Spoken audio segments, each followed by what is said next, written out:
Les origines.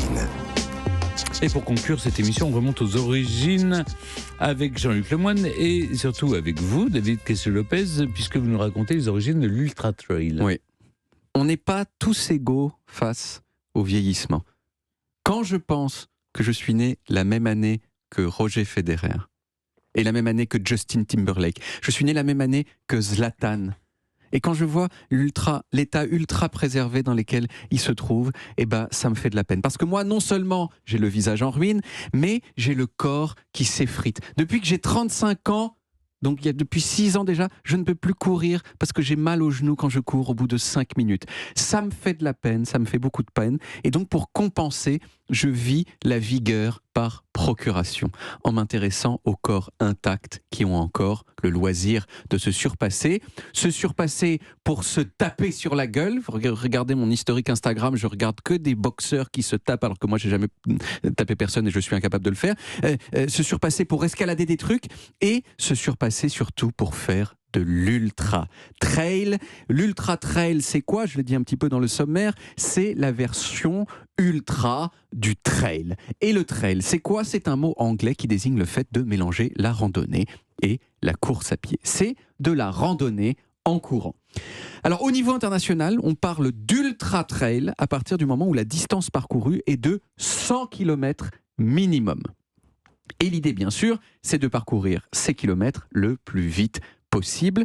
Ce sont, si vous voulez, des sortes de méga marathons sur terrain montagneux.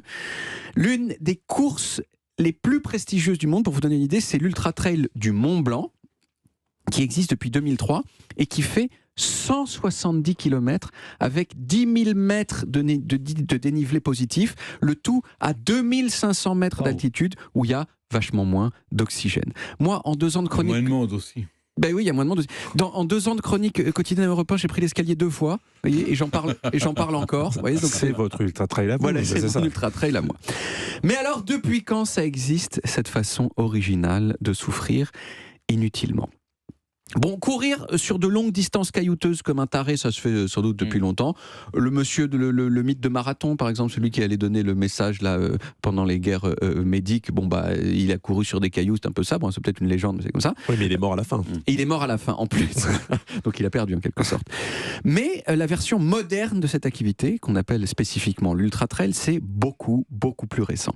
C'est lié, si vous voulez, à 2 exploits successifs réalisés en 1955 et en 1974, au même endroit, aux États-Unis. En 1955 d'abord, il y a un businessman américain qui s'appelait Wendell Robbie, qui a voulu prouver qu'il était possible de parcourir à cheval les 160 km qui séparent le Lake Tahoe en Californie, entre la Californie et le Nevada, et la ville de Auburn en Californie.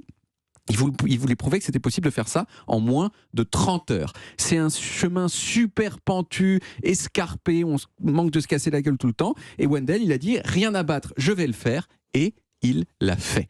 Et à partir de l'année suivante, il y a eu une course organisée de cheval qui existe toujours. Et puis, en 1974, il y a un autre monsieur américain qui a dit, attention, on peut le faire à cheval, pourquoi on ne pourrait pas le faire à pied?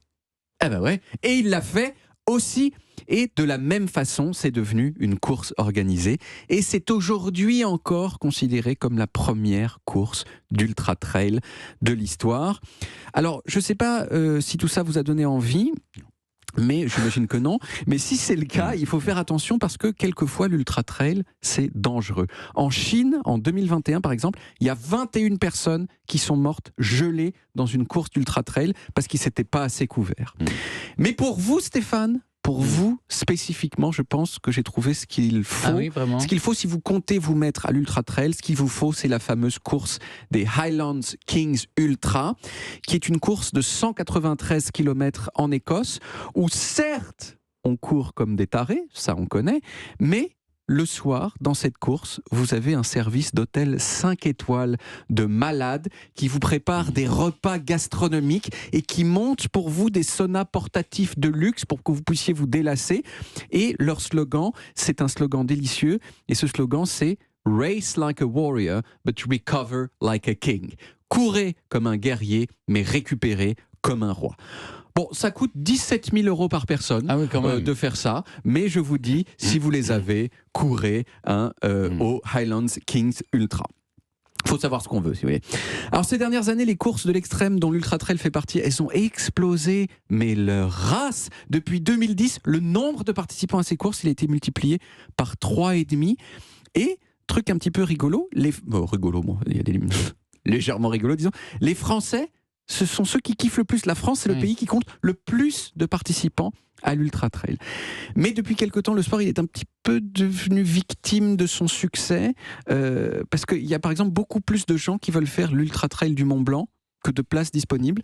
Résultat, non seulement il faut se préparer comme un taré pour le faire, mais en plus vous êtes tiré au sort. Ah oui. Et vous avez il y a beaucoup de grandes chances que vous puissiez pas le faire. Comme quoi, vous voyez, souffrir, ça se mérite. Oui. Merci beaucoup, David.